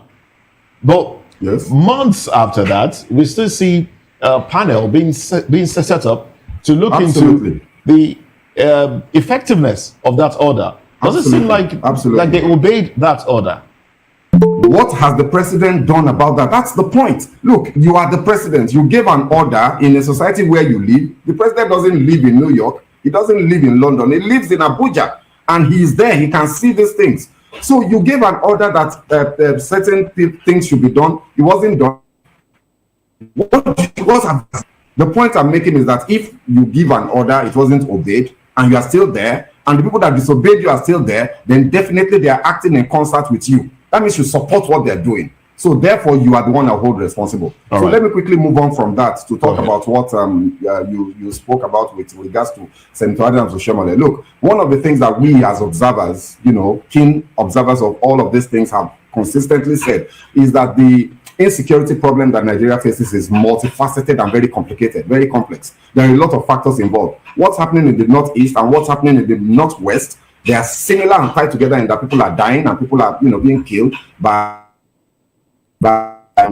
however, the source and the nature of those conflicts are different. So the things that Adams Oshomole said may not be far from the truth in terms of some of the underlying reasons why these things are happening. We know that a quest for mining natural resources in Zamfara State, in Sokoto, Kebbi, and all those places has a role to play in the ascendancy of banditry. But does that mean that the problem cannot be solved? Look, let me quickly address something that the colonel said with empirical fact. Under the military regime in this country, the Maitasine issue came up. It was quelled in 11 days. 11 days. Look, if you have insecurity lasting this long, the only reason it is lasting is a lack of political leadership. Right. That's you just simply can't wish that away. If the president wants this problem resolved in 6 months, I have actually posited my position on this matter is President Tinubu resolve this issue in 60 days, otherwise resign, because it can be resolved in 60 days. You know what I mean? All right, then. Without prejudice to whatever the experts might think about that. All right, should we consider this your concluding thoughts on this matter for today? Absolutely. All right, President resolve the matter or resign. All right, then. Thank you very much, Segun Shokbito. Well, let's get concluding thoughts from Colonel Achibong as well, retired. Retired Colonel, please, let's have your concluding thoughts on this issue for today. What would be your concluding thoughts? My concluding thoughts would be for us as Nigerians to agree on what we want so that on that basis we can decide how we want to be led and what problems we want to resolve. Insecurity is what it is today in Nigeria, not because of a military that doesn't know what to do, but because the military requires direction. Because if we had time, we'll be going to talk at the level of a minister in this country standing face to face to talk with a very junior officer. The military and its roles and its functions are being undermined. That's my personal opinion and I stand by it. All right, then. The kind of insecurity we have should not be, it's not beyond, and it's not one of the most, maybe the final word I want to put in here, that this problem is not a military problem and does not require a military solution. It's a national level thing. All of us, including those of us in the media, all right, then, should be involved in trying to find this solution. And media can hold us responsible. When I say us, I mean those of us who are in that position who are not functioning. The media can hound us. All right, then. Thank you very much. To the Nigerians. And Nigerians can see what happens when they are not participating in how they are led or governed. All right, thank you very much, Umar Achibong, Colonel, retired. Thank you very much for your contribution. Now, you just reminded me of a question I was going to ask Segun Shokbito, if I may. I mean, he's given his concluding thoughts, but if I would like your response to that question, because you said something in regards to the U.S. bombing and some Nigerians celebrating it and where that has left us. But some would ask the question that should the U.S. have had boots on the ground here in Nigeria? Because they threw the bomb. We expected, a lot of Nigerians, analysts as well, expected boots on the ground to go in and ensure that those fleeing bandits were, stopped and then, take charge of the environment. But we didn't see that. In fact, days after, we saw some young people playing with what looked like residue of debris of bombs. And then we expected that the area should have been cordoned off. But it wasn't. Who do you blame for that? Do you blame the US? Do you blame the Nigerians who celebrated that bombing? Or do you blame the military for not putting boots on the ground? My general thought with regards to all of that drama is to say, as we speak right now, President Trump is threatening to take Greenland and may also take Canada. So I think we should also, everybody that celebrated the incursion of America, whether by use of its own missiles or by boots on the ground into Nigeria, she will just ask him, and also annex us the 57th, 53rd state of the United States, and know that we have outsourced the security. Since they can do it better than us, let them just come and rule us. Let President Tinubu step down, or let him become a stand president while Trump is the president. Look, the point, I'm being sarcastic, obviously, but the point is that a people cannot outsource the outcomes in their country to any other power, foreign or local, other than themselves. There is no solution to the Nigerian problem outside of the Nigerian people until the day we stand and demand that what we want is what government must do, whether military, police, or any other authority or arm of government or agency of government. Then we will not get the outcomes that we want. It's never going to happen. There is no shortcut to these things.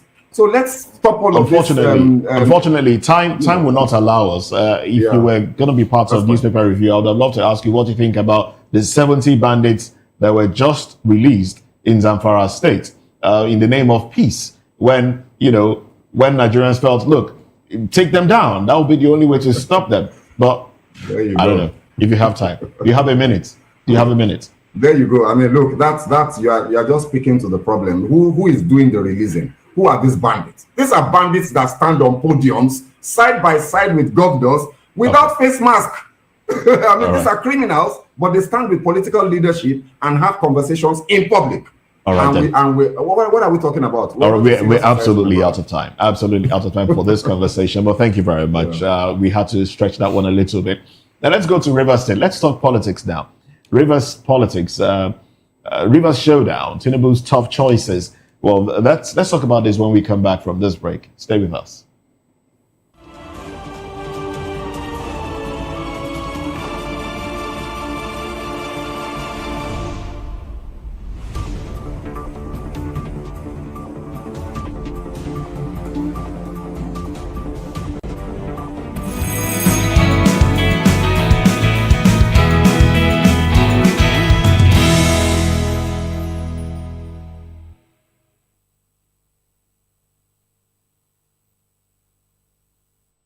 Now let's go to Rivers State, where the ongoing power struggle between Rivers State Governor Sim Fubara and Minister of the FCT, Nyesom Wike, has reached a boiling point.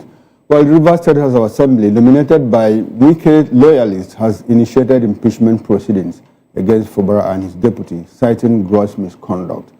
The move has sparked concerns about the stability of the state and the potential consequences for the economy.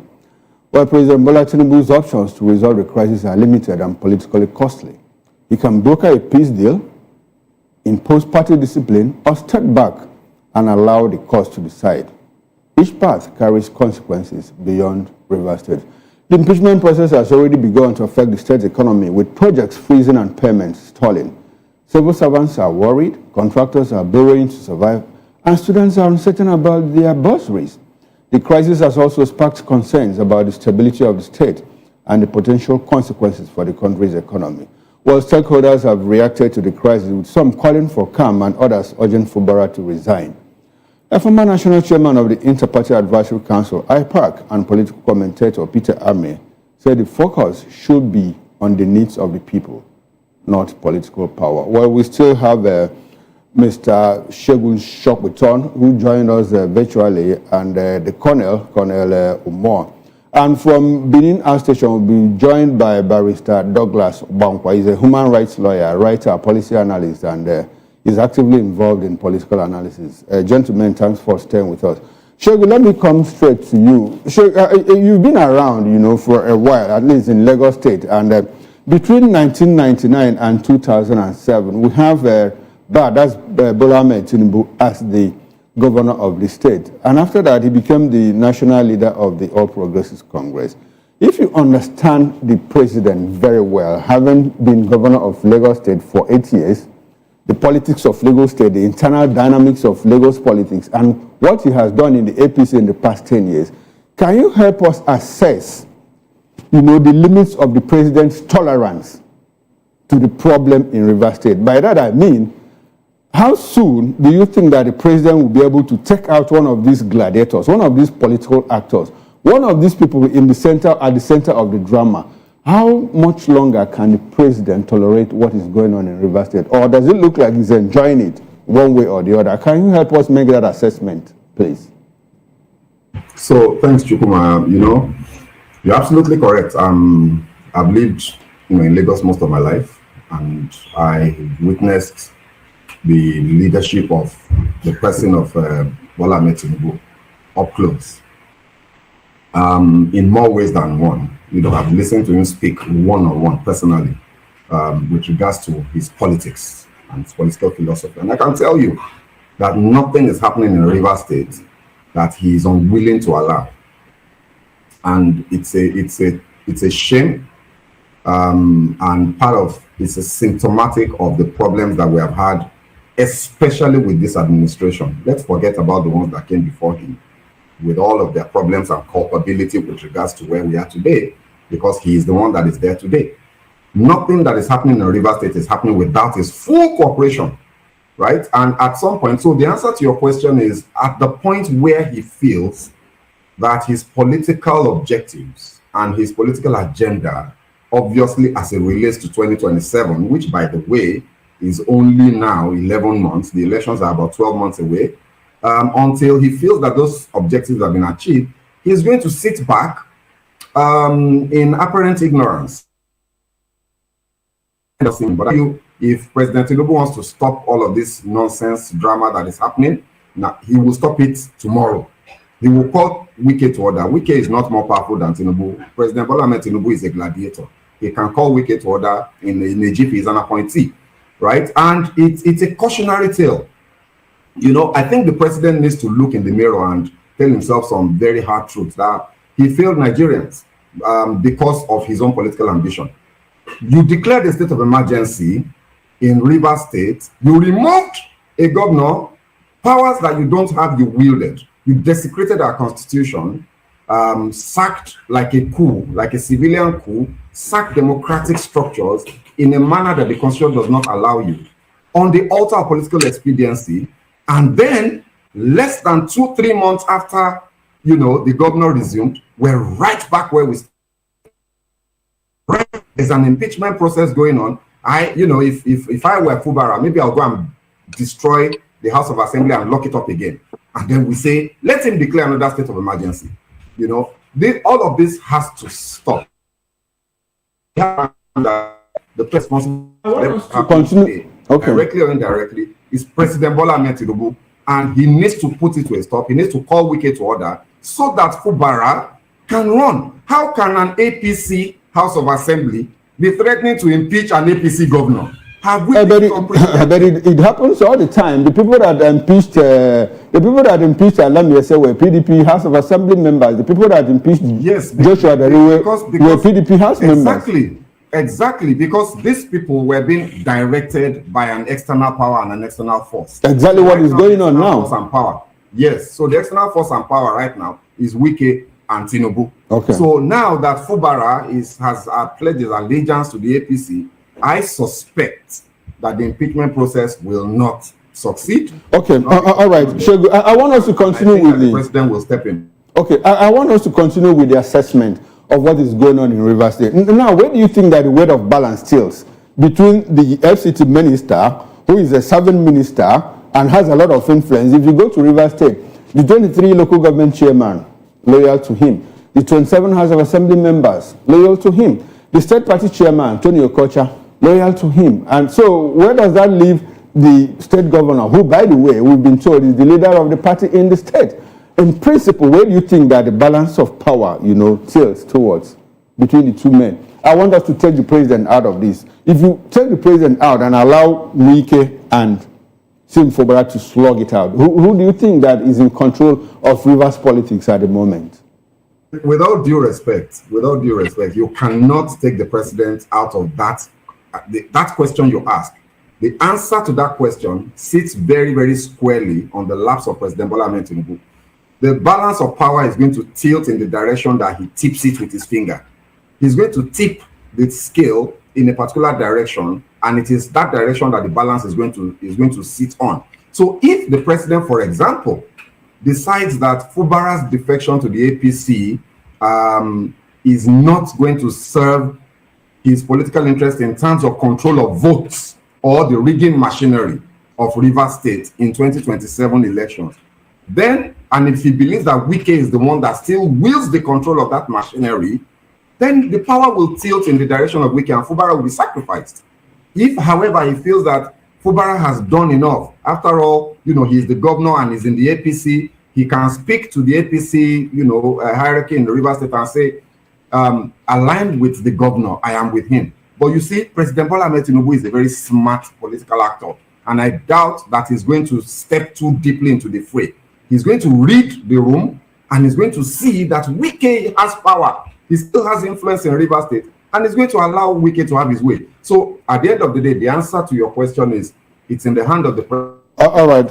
Okay. Depends on how he's reading the situation, and that's what's going to rule. All right then. All right. Thank you very much. Thank you very much. So we'll come back to you in a bit. Now let's go to Benin City, where we've been joined by Mr. Ibrahim Momo. Mr. Ibrahim Momo teaches political science at the Ambrose Ali University, Ekpoma in Delta State. Good morning, Mr. Momo, and thanks for joining us. Happy New Year to you, by the way. How have you been, sir?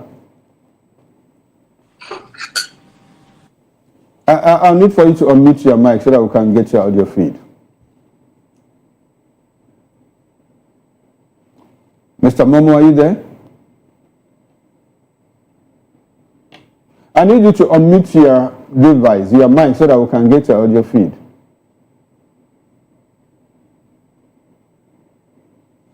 Well, unfortunately, we are not able to get a connection with Ibrahim Momo. So I think the Colonel is still there with us. Yes. Now, Colonel, let's since you have left the military, let's do a bit of politicking now. Let's go to Rivers State. Let's go back to Rivers State where we are. And you see what is going on in Rivers State between the godson and the godfather. There's a video that is viral now circulating when Wike was saying, I wish we could play that video, when Wike was saying, look, that he likes what Godwin Obaseki is doing to Oshomole. That thing cannot happen in Rivers State. It cannot happen in Rivers State and all of that. Now we see exactly the same thing happening in Rivers State. Now, how do you define our politics in the kind of political culture we have where someone installs a governor, by the way, which is wrong according to a lot of people, and we see that person say, look, you did wrong to install a governor, and he did the same thing. How does that define our politics in Nigeria, our democracy, as a matter of fact? Okay, my response to that would be, against my background and my career in the military, you cannot come out as a military officer if you do not do strong studies, very in-depth studies, critical studies about leadership. The military is anchored on leadership. And one of the first things I want to bring out, because of the circumstances of this conversation, is discipline as an element of leadership. And then I also want to draw your attention to what we have been discussing since we came on this. My friend Shegu, because I'm calling my friend, even though I'm just meeting him on this platform, because I agree completely with everything he has said on this program. He has talked of the influence of certain personalities. Influence. If we want to extend this discussion, we should dissect what it means to have influence in Nigeria. What kind of influence? Juxtapose that with leadership. So when there's no discipline, everything we're talking about is just a display of indiscipline from every angle.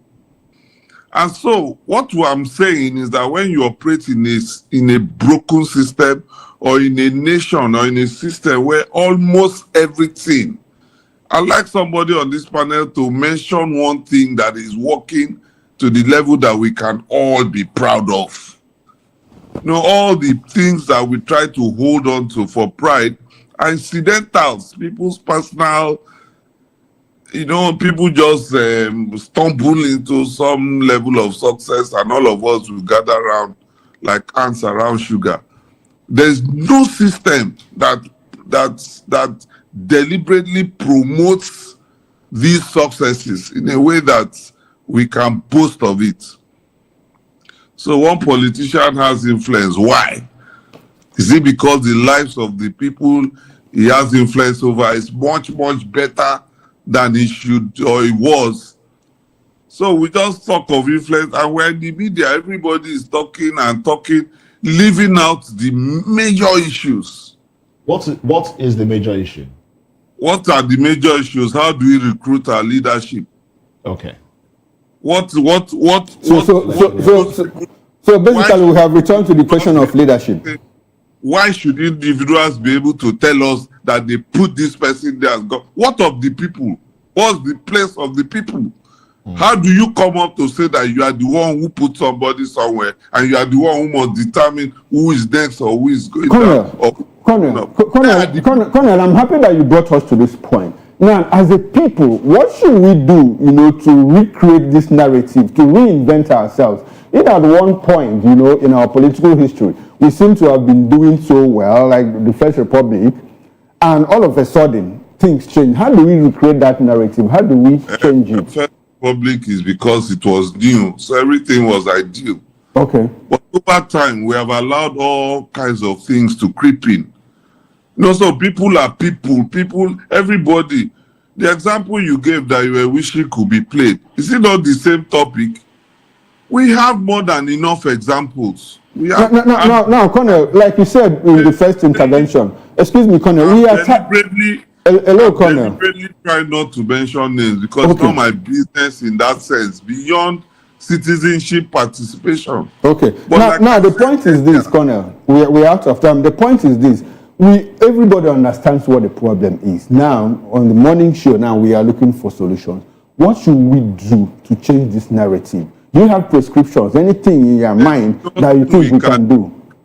The situation we find ourselves is a perpetual situation. It will remain like this until Jesus Christ returns. Because what we need to work around is how to get people involved in all of these processes of leadership recruitment. It should be about the people. It is the lack of accountability to the people that is dragging us in any direction the wind blows.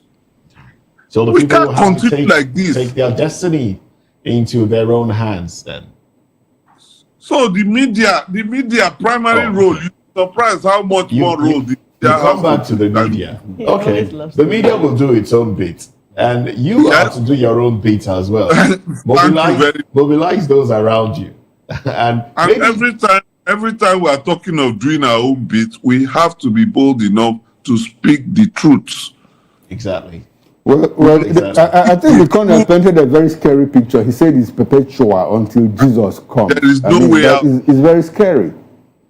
All right, Colonel, thank you very much for your contribution there. Let's go back to Segun Sokwito now before we wrap up this conversation. Now, in Rivers State, do you think the APC in Rivers State will have issues?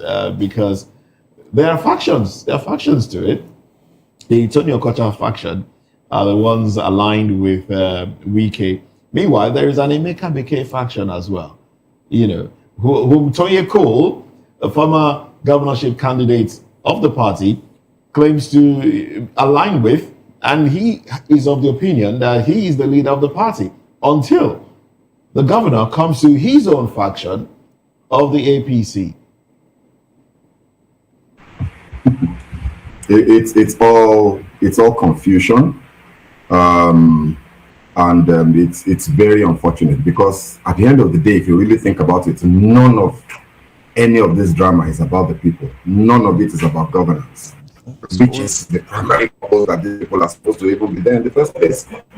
So all of this debate that we're having, one faction, it's all about access to the loot and to the kitty at the different levels of governance. And I honestly, I generally don't pay too much attention to these types of political drama, political rascality, because it's not the kind of conversation we should be having. The conversation we should be having is how do we get whoever is in office to do the bidding of the people and deliver governance that will improve the lives of citizens and the electorate. So wherever the pendulum eventually swings, I can only hope that the people with influence in that place will swing that influence in favor of the people rather than in favor of the personal ambition. And that's it for me. I don't think that we should glorify the drama. I think sometimes that we enable these political actors by normalizing this abnormality. What is happening in Rivers State today is extremely abnormal. It is extremely abnormal to have a minister who is in Abuja, he's not an elected official anywhere right now, to cause the kind of carnage that we're seeing in that place. I think it's abnormal. And I think that they need to be reminded that these things are not normal, instead of us, just reporting on it and behaving as if this is where it should be.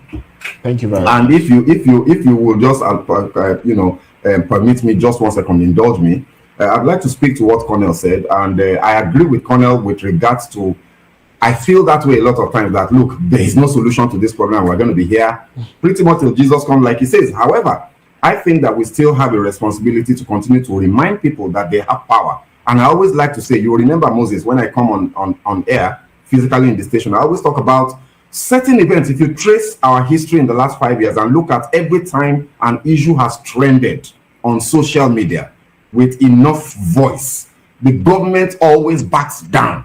It is evidence that we as a people have power that we have not deployed.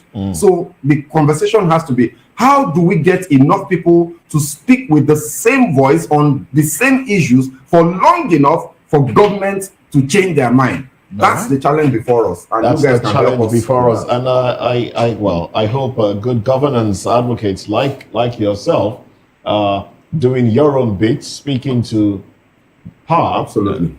Trying to make government. Now, there's a group that has been, addressing issues, speaking to government, speaking to power, raising issues, bringing them to the fore, making Nigerians know about certain issues. And, how much impact have they made? Well, that takes us to our very next conversation, which we'll just, touch on before we wrap up the program for today. Serap sues INEC over 55.9 billion naira election funds. Let's talk about this very quickly. In fact, I think we'll just run to it right away. Now, the Socioeconomic Rights Accountability Project, SERAP, has filed a lawsuit against the Independent National Electoral Commission, INEC, over its alleged failure to account for 55.9 billion naira meant for the purchase of election materials for the 2019 general elections. The funds were meant for procurement of smart card readers, ballot papers, result sheets, and other election materials. SERAP is seeking an order of mandamus to direct and compel INEC to account for the missing or diverted funds and disclose the names of all contractors paid the 55.9 billion naira, including their directors and shareholders. The organization cited a 2022 audited report of the Auditor General of the Federation, which alleged that INEC irregularly paid over 5.3 billion naira to a contractor for the supply of smart card readers without prior approval. Other allegations include INEC paying 331 million naira to contractors under unclear circumstances and 4.5 billion naira to 6 contractors for ballot papers and result sheets without documentary evidence. Your INEC failed to deduct and remit over 2.1 billion naira in stamp duties. INEC awarded contracts worth over 41 billion naira for printed election materials without due process. Well, SERAP is arguing that INEC's failure to account for the funds and uphold transparency and accountability undermines Nigerians' right to participate in free and fair elections. Well, Segun, I might have to, get your thoughts on this one. What do you think about this? What do you make of this particular story now?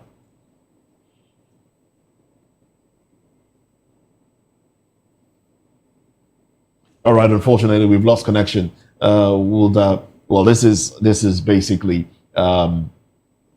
Sarah, trying to make INEC accountable.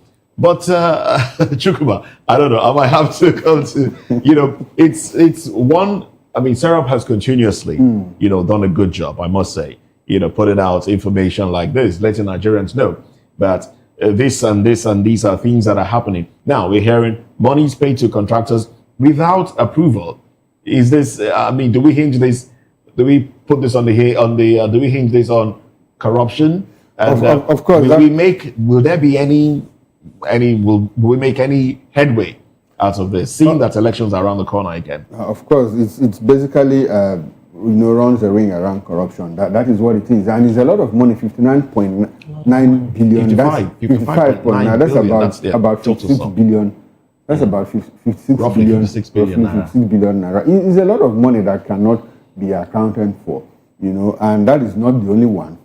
About INEC, yes. There are other ones about INEC. We are not even talking about NNPC. We are not talking about the Auditor General or the General's report, that indicted a lot of sectors, the oil industry, NNPCL, and all of that. So it speaks to how wealthy this country is, but how poor the people are. And because when you hear the money, and you know what's funny thing? When we have all of this money here, and we are going outside to borrow, to the extent that we have an exposure of about 182 trillion naira. And that 182 trillion naira, about 108 of them, or 112 of that money, just in the last 2 years or so. You borrow that much in 2 years? Much in 2 years. Because when PDP were living... But the president, we had 12, said, look, we won't borrow... Well, he talked about borrowing from... Locally. Yes. But that didn't do the work because he came back and borrowed locally 2 weeks after that. Locally, not even outside.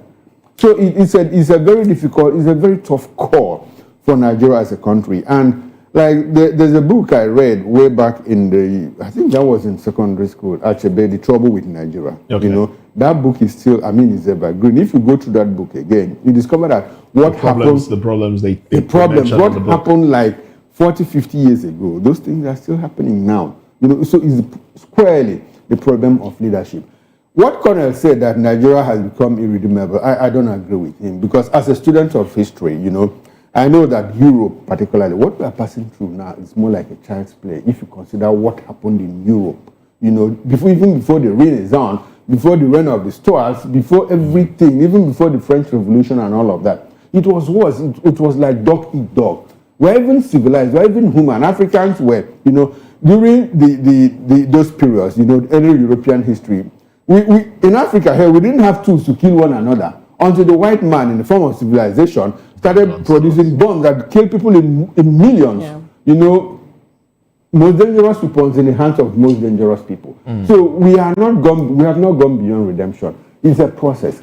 But the only problem we have is that we should have relied on the experience of history, and not passed through the stages those countries. How do we rely on the experience of history when we decided to relegate history and not even... even leadership is a leadership problem. It's a leadership problem. And because you discover that Latin America, most of those Latin American countries have had independence for over 200 years.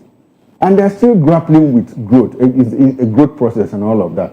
Even in Europe, it didn't come easy. If you continue to sound like this, you give the politicians something to hold on to. I don't give them something to hold on to. We're just 65 years old. I don't give them something. That's why I said we should rely on the spirit of history and not pass through that process. Now, the people that changed Europe, it wasn't the ruling class, it was the people. The middle class. But do you even think our middle class, does a middle class even exist in Nigeria? That is the problem we have. We have a middle class, but the middle class is even more polarized than the upper class, than the elites. Because if you go to X, that is clearly populated by the middle class, I'm sure you just close your page and run out. Because of they're divided against divided along ethnic and religious lines and all of that. Nobody sees what is good in what the other person does and all of that. And it is the middle class that should have been the rallying point, anyway it happened. If you look at the proletariat, it was the middle class. If you look at the French Revolution, it was the middle class. Even the glorious revolution in UK, in Britain, was the middle class that opened up the economy, led to industrial revolution up to what we're enjoying now. So, Colonel Shegu, please, we are not gone beyond redemption. We can, because it's a very scary picture. Me, I'm actually more concerned about the fact that we have normalized a lot of abnormality, and it's so bad that Serap is almost, well, for lack of better words.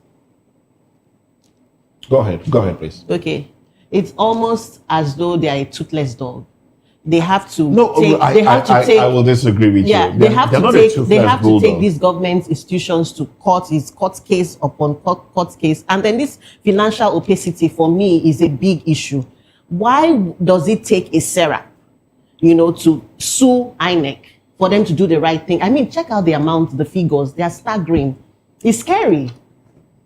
Well, And somebody if you- has to do it. And Somebody Sarah- has to do it. Sarah But was if you taking look it at upon the itself. amount of court cases, usually around misappropriation of funds and co that Serap has to, deal with on a weekly basis. Sometimes I go through their X account and I'm like, guys, how do you guys even keep up with this? It's so scary. That's a This lot. particular That's a lot. amount is actually very staggering. It is, Scary. but it's not just all there is. There's a lot more. And Nigerians need to know how our monies are taken care of or are used. Oh, well, we'll wrap up the conversation here and then pick it up again in about a few minutes when we're going to the papers, looking at headlines from the dailies. That's a newspaper review. Well, I must say very thank you to Segun Shokmito for being part of the conversation. Also, big thanks to Colonel Umar Kingsley Achibong, retired, for being part of the conversation as well. Unfortunately, we were unable to get contributions from our Benin station where Comrade Ibrahim Momo joined us, but we will rectify that and go back to Benin during newspaper review.